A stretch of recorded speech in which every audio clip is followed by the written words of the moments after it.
तो चलिए आज चलते हैं एक बहुत ही जादुई दुनिया की सैर पर। ये कहानी है एक रंग बिरंगे कागज के जंगल की। और हमारी कहानी शुरू होती है एक बड़ी ही खिलखिलाती नटखट सी आवाज के साथ।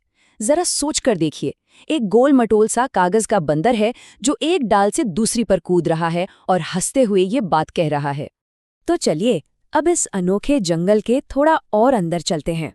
पता है, ये एक ऐसी दुनिया थी जहां हर पत्ता, हर फूल, यहाँ तक कि हर जानवर, सब कुछ सिर्फ कागज और कल्पना के धागों से बना था। ये सब कुछ ना एक शांत से कमरे में शुरू हुआ था।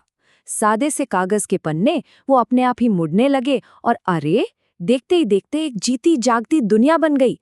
और इस दुनिया में थे कुछ बड़े ही खास जानवर, जैसे एक तिकोना वाला शेर, अपना वही गोल मटोल बंदर और हाँ, एक आयताकार हाथी।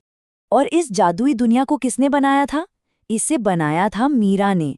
वो ना बड़े ही प्यार और ध्यान से कागज का एक एक कोना मोड़ती थी। उसके लिए ये सिर्फ कागज के टुकड़े थोड़े ही थे, नहीं, ये तो उसके सबसे अच्छे दोस्त थे, उसकी अपनी सपनों की दुनिया। लेकिन ये जो शांति थी ना, ये ज्यादा देर तक नहीं टिक पाई। अचानक से कमरे की खिड़की खुल गई और हवा का एक बहुत तेज तूफानी झोंका अंदर आ गया। और ये कोई मामूली झोंका नहीं था, ये झोंका सब कुछ बदलने वाला था।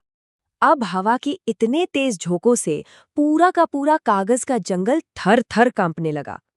बेचारा हाथी तो घबरा ही गया और बोला, क्योंकि उसे मालूम था कि वो सब कितने नाजुक थे, बिल्कुल एक कागज की तरह। और उधर अपना गोल-मटोल बंदर, वो तो डर के मारे जोर से चिल्लाया। उसे लगा कि हवा उसे उड़ाकर ही ले जाएगी। अब ये सोचने में तो काफी मजेदार लगता है ना? जो रंग बिरंगा तोता था, उसकी आवाज भी डर से कांप रही थी।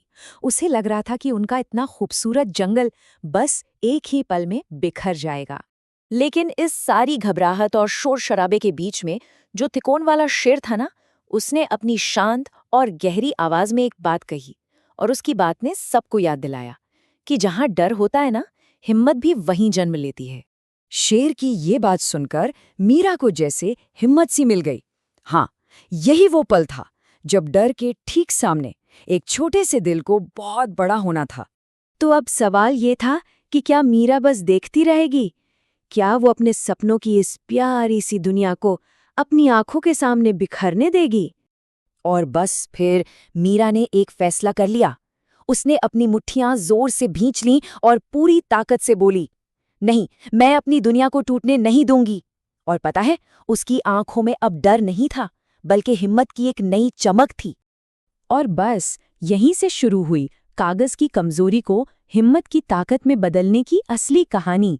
मीरा ने ठान लिया था कि वो अपने दोस्तों को बचाकर ही रहेगी। वो तो जैसे बिजली की तेजी से काम पर लग गई। फटाफट उसने कागज की नई परतें जोड़ी और पेड़ों को मजबूत बना दिया। फिर नदी के जो किनारे फट गए थे उन्हें जोड़ा और अपने सभी दोस्तों को कागज की नरम नरम लताओं से सुरक्षित बांध दिया।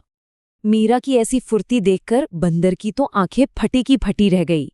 वो खुशी और हैरानी से चिल्लाया, अरे वाह, ये तो कोई कागज की निंजा है। और फिर आया तूफान का सबसे शक्तिशाली झोंका। एक पल के लिए तो सब कुछ कांपा, ऐसा लगा मानो अब सब बिखर जाएगा। लेकिन फिर एकदम शांति छा गई। मीरा की मेहनत रंग ले आई थी। पूरा जंगल अपनी जगह पर मजबूती से खड़ा था। तूफान अब जा चुका था। सूरज की सुनहरी प्यारी सी धूप वापस आ गई थी। और पता है, अब ये कागज का जंगल बिखरा हुआ नहीं था, बल्कि पहले से भी ज्यादा खूबसूरत और मजबूत लग रहा था। हर एक रंग धूप में जैसे और भी खिल उठा था। शेर धीरे से मीरा के पास आया और बोला, तुमने हमें सिर्फ बचाया नहीं है, तुमने हम पर विश्वास किया। और सच तो ये है कि मीरा का यही विश्वास था जिसने उस नाजुक से कागज को इतनी ताकत दी थी। हाथी ने भी बड़े प्यार से अपनी सूंड हिलाई और कहा, जब किसी चीज को इतने प्यार से बनाया जाए ना, तो कागज जैसी नाजुक चीज भी बहुत ताकतवर बन जाती है। तो देखा, इस कहानी से हमें यही तो सीखने को मिलता है कि बड़ी बड़ी चीजों की शुरुआत ना अक्सर बहुत छोटी ही होती है और अपने सुंदर सपनों को बचाने के लिए बस एक बहादुर दिल चाहिए होता है।